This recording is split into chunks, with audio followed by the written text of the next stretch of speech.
الرحمن الرحیم، السلام علیکم۔ امید ہے آپ لوگ خیریت سے ہوں گے۔ آج کچھ بات ہوگی اسرائیل کے ساتھ جنگ بندی کی بات چیت کے لیے تیار رہنے کا اور ہونے کا حماس نے عندیہ دیا ہے۔ اس کے ساتھ ساتھ جنگ جو ہے مشرق وسطیٰ کی وہ کافی بڑھتی نظر آتی ہے، دکھائی دیتی ہے، اور لگتا ہے ایسے ہے کہ یہ جنگ اور زیادہ پھیلے گی۔ اب تک جو صورتحال ہے اس کے اوپر ہم مختصراً آپ سے بات کریں گے، اور پھر الیکشن کمیشن کے اندر پاکستان تحریک انصاف کے جو چیئرمین ہیں عمران خان صاحب، ان کی جو چیئرمین شپ ہے اپنی پارٹی کی صدارت، اس سے ہٹانے کے لیے بھی کچھ اہم معاملات جو ہیں وہ زیر غور آئے ہیں۔ اور صرف یہ نہیں بلکہ انتخابی نشان کے حوالے سے بھی ان کے اوپر جو ہے وہ اعتراض جو ہے وہ کیا جا رہا ہے کہ یہ بلے کا نشان جو کہ ان کے پاس ہے یہ نہیں ملنا چاہیے۔ پاکستان مسلم لیگ نواز نے کچھ اپنی انتخابی ریلیاں یا استقبالیہ ریلیاں کہا جا سکتا ہے، جلسے کہا جا سکتا ہے لاہور کے اندر، وہ انہوں نے منسوخ کیے ہیں، اور یہ خبر جو ہے یہ مختلف ٹی وی چینلز کے اوپر بھی آ چکے ہیں۔ اس کے اوپر بھی ہم بات کریں گے کیوں منسوخ کیے ہیں، کیا وجہ ہے، یہ بہت اہم ہوگا جاننا، اور اس کے اوپر ہم بات کریں گے۔ لیکن سب سے پہلے جو اس وقت مشرق وسطیٰ کی صورتحال ہے، اس مشرق وسطیٰ کی صورتحال میں سب سے اہم سٹیٹمنٹ جو اس وقت سامنے آیا ہے وہ سعودی فرما روا یا جو ولی عہد ہے جناب محمد بن سلمان صاحب، ان کا سٹیٹمنٹ جو ہے وہ سامنے آیا۔ مثلا اس میں وہ آج انہوں نے 2-3 جو اسلامی ممالک ہیں ان کے سربراہان کے ساتھ گفتگو کی ہے۔ ایک انہوں نے گفتگو کی ہے مصری صدر سے محمد عبد الفتح السیسی، اور اس کے ساتھ انہوں نے اردن کے شاہ عبداللہ کے ساتھ بھی بات چیت کی ہے، جبکہ اس کے ساتھ ساتھ انہوں نے جو سعودی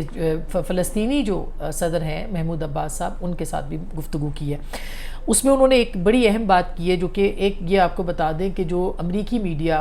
اس وقت جو رپورٹ بھی کر رہا ہے اور جو بات بھی کر رہا ہے، اس میں صاف لفظوں میں بتایا جا رہا ہے کہ امریکہ کی طرف سے سعودی عرب کے اوپر اس وقت بہت زیادہ پریشر ہے کہ وہ کنڈیم کرے اس اٹیک کو جو حماس نے کیا ہے۔ تو ایک دن جو پہلی دن آئی تھی سٹیٹمنٹ سعودی عرب کی، وہ بھی اس پہ بہت ناخوش تھے، اور اس کے بعد اس بات کا زور بڑھا دیا گیا تھا کہ آپ فوری طور پر جو ہے اس کے اوپر کریں۔ اور یہ یاد رہے کہ سعودی عرب ان چند ممالک میں یا عندیہ دیا گیا تھا اسرائیل کے وزیر خارجہ کی جانب سے کہ سعودی عرب ان کو تسلیم کرنے جا رہا ہے۔ اب اس کے اوپر تو ایک طرح سے دیکھا جائے تو بالکل ایک برف گر ہی گئی ہے اس معاملے کے بعد، لیکن جو سعودی عرب ہے اس نے بھی بہت اسٹرانگ لفظوں میں جو ہے وہ سپورٹ کسی حد تک کیا ہے فلسطین کو اب تک۔ اور صرف یہی نہیں بلکہ آج جو سٹیٹمنٹ آیا اس کو ہم اگر اسٹرانگ نہ بھی کہیں تو بھی اس کے باوجود انہوں نے یہ کہا ہے کہ سعودی عرب جائز حقوق اور دیرپا امن کے لیے حصول کے لیے فلسطینیوں کے ساتھ ہے، اور اس کے ساتھ ساتھ انہوں نے یہ بھی کہا ہے کہ اسرائیل فلسطین تنازع کی توسیع روکنے پر کام کر رہے ہیں، یعنی اسرائیل فلسطین جو تنازع ہے اس کی یعنی یہ پھیل نہ جائے یہ معاملہ، اس کو روکنے کے لیے کام کرے، اور دیرپا امن کے حصول کے لیے سعودی عرب جائز حقوق کے لیے جو ہے فلسطین کے ساتھ کھڑا ہے۔ تو دیکھا جائے تو امریکہ کی جو خواہش تھی اس کے اوپر عمل درآمد نہیں ہوا، اور اس کے اوپر بہت ابھی تک اگر بہت اسٹرانگ رد عمل نہیں تو بہت کمزور رد عمل بھی سعودی عرب کی طرف سے نہیں آیا، جو کہ ایک مناسب بات ہے۔ دوسری جانب اگر ہم دیکھیں تو حماس کے جو رہنما ہے ابو مرزق، انہوں نے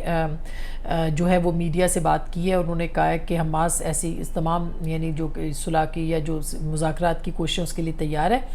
لیکن جو انہوں نے دلچسپ بات بتائی وہ انہوں نے یہ کہا، دلچسپ کہیں گے یا ایک حیران کن بات جسے کہنا چاہیے وہ زیادہ مناسب لفظ ہے، انہوں نے یہ کہا کہ ہمارے پاس جو ہیں حماس القسام جو بریگیڈ ہے اس کے ترجمان ابو عبیدہ نے بتایا کہ پرامن فلسطینیوں پر ہر حملے کے بدلے ایک اسرائیلی قیدی کو ہلاک کیا جائے گا، اور یہ انٹرنیشنل میڈیا میں رپورٹ ہوا ہے۔ انہوں نے کہا کہ غزہ پر جو حملے کے نتیجے میں ہلاک کیے جانے والے ہر اسرائیلی قیدی کی فوٹیج بھی جاری کی جائے گی، اور اب اسرائیل کو اسی کی زبان میں جواب دیا جائے گا۔ یہ ابو عبیدہ جو قسام حماس کی جو ایک بریگیڈ ہے اس کے ترجمان ہیں، انہوں نے اپنے بیان کے اندر یہ بات کہی ہے۔ تو ایک اسرائیلی کے بدلے ایک حملے کے بدلے اسرائیلی جو ہے اس کی انہوں نے ایک طرح سے دھمکی دے دی ہے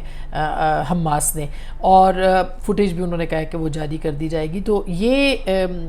جتنے بھی انہوں نے کہا حملے کے نتیجے میں ہلاک ہونے والے جتنے لوگ ہوں گے ان کے جو بدلے میں ایک اسرائیلی کو جو ہے وہ مارا جائے گا یا قتل کیا جائے گا۔ یہ کوئی بہت اچھی خبریں نہیں ہیں فرینکلی، یہ دل کو بتاتے ہوئے تکلیف ہوتی ہے، لیکن فلسطینیوں کو شاید دیوار کے ساتھ اتنا لگا دیا گیا ہے، شاید نہیں یقیناً لگا دیا گیا ہے کہ دنیا میں کہیں ان کی آواز نہیں تھی اور کچھ نہیں تھا۔ اس کے اوپر میں نے ایک آج کالم لکھا ہے، وہ میں آپ کے سامنے ولاگ کی صورت پیش کروں گی، لیکن اور بڑی تفصیل سے اس کے اوپر بات کریں گے۔ لیکن یہ اب ایسے لگتا ہے کہ یہ جنگ جو ہے یہ لبنان اور پھر شام اور پھر یہ تمام اس پہ خطرہ ہے، جس کے بعد طرف سعودی فرمانروا نے اشارہ بھی کیا ہے کہ ہم اس کو روکنے کی کوشش کریں۔ اچھا، اب آتے ہیں ساتھ میں اپیل بھی کی ہے، جاتے جاتے یہ بھی بتا دوں اس موضوع سے کہ حماس کی جمعے کو یوم طوفان اقصیٰ منانے کی اپیل جو ہے، طوفان اقصیٰ، یہ طوفان الاقصیٰ کے نام سے یہ آپریشن تھا، اس کو انہوں نے منانے کی اپیل بھی کر دی ہے۔ تو پوری دنیا میں یہ بھی ایک دلچسپ بات یہ ہے کہ پوری دنیا کی ریاستیں بے شک نہ ساتھ ہوں، لیکن عوام جو ہیں وہ اس وقت مختلف جگہوں پہ، پیرس ہو یا میڈرڈ ہو یا مختلف ممالک، اس کے اندر جو ہے وہ کیا جا رہا ہے۔ اور پھر غزہ کے اندر جو ایک کہا گیا تھا نا کہ غزہ کو ان کو یعنی غزہ کے اندر غذا کو روکا جائے، خوراک کو روکا جائے اور وہاں پہ ان کی پابندیاں عائد کر، اس پہ بھی یو این نے اس کی بھی جو ہے وہ بہت زیادہ تردید کر دی ہے۔ اچھا، سپرنٹینڈنٹ جیل جو ہیں اڈیالہ کے، انہوں نے چیئرمین پاکستان تحریک انصاف عمران خان کے ان کے بیٹوں سے گفتگو کرنے کی اجازت نہیں دی۔ انہوں نے کہا کہ درخواست ہوئی تھی، اس پہ سماعت ہوئی، اور جو جج صاحب ہے ابو الحسنات ذوالقرنین، انہوں نے ذوالقرنین کی عدالت میں سپرنٹینڈنٹ اڈیالہ جیل جو ہے ان کا جواب جمع کروایا گیا ہے، جس میں کہ انہوں نے کہا ہے کہ ان کو اجازت نہیں مل سکتی کیونکہ وہ آفیشیل سیکرٹ ایکٹ کے تحت جو ہے وہ گرفتار ہیں، لہٰذا ان کو اجازت نہیں دی جائے گی۔ لیکن اگر دیکھا جائے تو اس کے اوپر 18 اکتوبر کو جو ہے وہ سپرنٹینڈنٹ اڈیالہ جیل کو جو ہے وہ SOPs جاری کرنے کے لیے بھی جج صاحب نے ہدایات کی ہیں، حکم دیے، تو ہو سکتا ہے کہ یہ معاملہ وہاں پہ ہوگا۔ دوسری جانب جو آج الیکشن کمیشن کے اندر کارروائی سامنے آئی ہے، اس میں 5 رکنی بینچ سکندر راجہ صاحب جو کہ چیف الیکشن کمشنر ہیں، ان کی سربراہی میں یہ کیس کی سماعت ہوئی تھی، اور یہ کہ درخواست گزار جو ہے انہوں نے کہا ہے کہ چیئرمین تحریک انصاف کا نام الیکشن کمیشن کے ریکارڈ سے بطور سربراہ PTI ہٹا دیا جائے، اور یہ درخواست جو ہے خالد محمود خان صاحب کی طرف سے جو ہے وہ درج کی گئی ہے یا داخل کی گئی ہے، اور یہ کہا ہے کہ چیئرمین PTI کی جو درخواست گزار ہیں ان کا موقف ہے کہ عمران خان کو توشہ خانہ کیس پر سزا ہوئی تھی اور وہ کرپٹ پریکٹسز جو ہے ان کے وہ مرتکب ہوئے ہیں،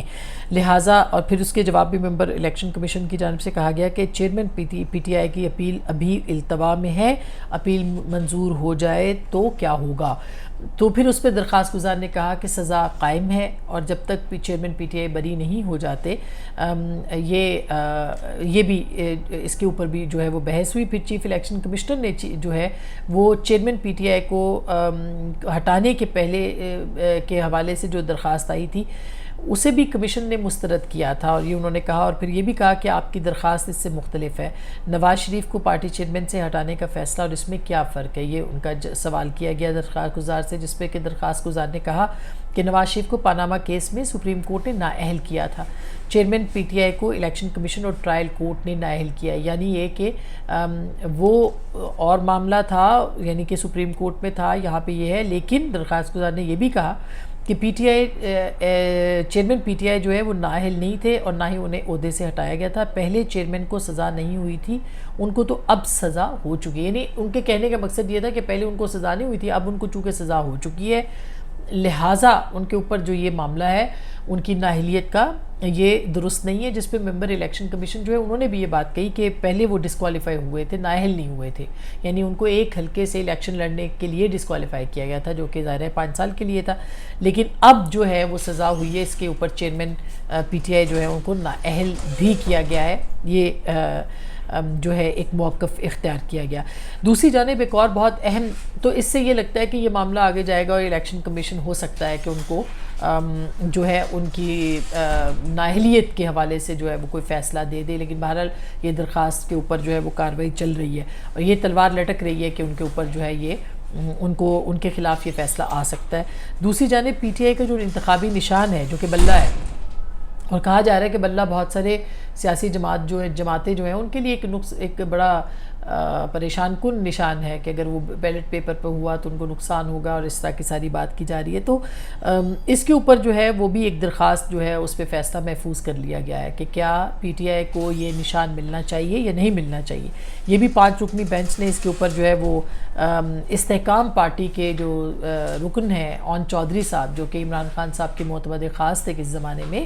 ان کی یہ درخواست ہے، اور انہوں نے یہ کہا کہ اون چودھری صاحب نے کہ آپ اس بلے کو یہاں سے ہٹائیں، یعنی ان کو بلے کا نشان نہ دیا جائے. اس پر جو چیف الیکشن کمشنر ہے انہوں نے کہا کہ پی ٹی آئی کو تو پہلے ہی بلے کا نشان دیا جا چکا ہے. تو درخواست گزار کے وکیل نے کہا کہ وہ پہلے تھا، آئندہ عام انتخابات میں یہ نشان ان کو نہ دیا جائے. تو اس پہ الیکشن کمشنر نے کہا کہ پہلے انتخابی جو پی ٹی آئی کا انتخابی نشان ہے اس سے متعلق کیس جو ہے وہ زیر سماعت ہے، اور اس پر ایک وکیل جو کہ درخواست گزار ہے ان کا کہنا تھا کہ ہماری درخواست کو بھی، یعنی ان کی درخواست آ چکی ہے، تو انہوں نے کہا کہ ان کو بھی، ہماری درخواست کو بھی اون چودھری صاحب نے کہا کہ ہماری اس کو بھی، ان کے وکیل نے اس کو اس کے ساتھ جوڑ دیا جائے، لگا دیا جائے، اس کو ملا کے سن لیا جائے. اس کے بعد الیکشن کمیشن جو ہے اس نے پی ٹی آئی کا انتخابی نشان واپس لینے سے متعلق درخواست پر جو فیصلہ ہے وہ محفوظ کیا ہے. تو اب دیکھنا یہ ہے کہ اس کا فیصلہ کیا آتا ہے، اور کیا یہ فیصلہ درخواست کے قابل سماعت ہونے کے اوپر کیا گیا ہے محفوظ، یا پھر یہ فیصلہ اس کے اوپر آلریڈی درخواست موجود ہے تو اس کے اوپر کیا ہوگا. یہ ایک بہت اہم معاملہ ہے. لیکن ایسے لگتا ہے کہ بلے کی جو بلے کے حوالے سے جو ہے وہ پاکستان استحکام پارٹی، جس کا نام ہے پاکستان استحکام پارٹی، یعنی کہ پی آئی پی، تو آئی پی پی کہا جاتا ہے استحکام پارٹی. تو آئی پی پی جو ہے وہ پی ٹی آئی، اور جو کہ فارمر پی ٹی آئی کے نکلے ہوئے لوگ ہیں، وہ یہ چاہتے ہیں کہ بلے کے نشان کو غائب کر دیا جائے، ہٹا دیا جائے، بیلٹ پیپر پہ نہ ہو.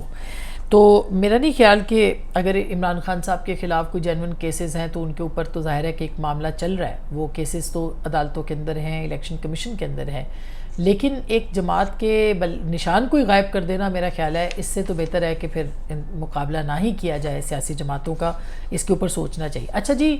صداقت عباسی صاحب نے جو کل ایک کی تھی، بہت ہی وہ بھی دلچسپ گفتگو تھی، جو کہ پہلے ڈان ٹی وی نے روکا تھا اس پروگرام کو، اور روکا اس کے اوپر ہم تفصیلی عادل شاہ زیب کے ساتھ بات کریں گے، جو کہ اس پروگرام کے اینکر ہیں. بہت ان کے خلاف پروپیگنڈا بھی کیا گیا ہے، ون سائیڈڈ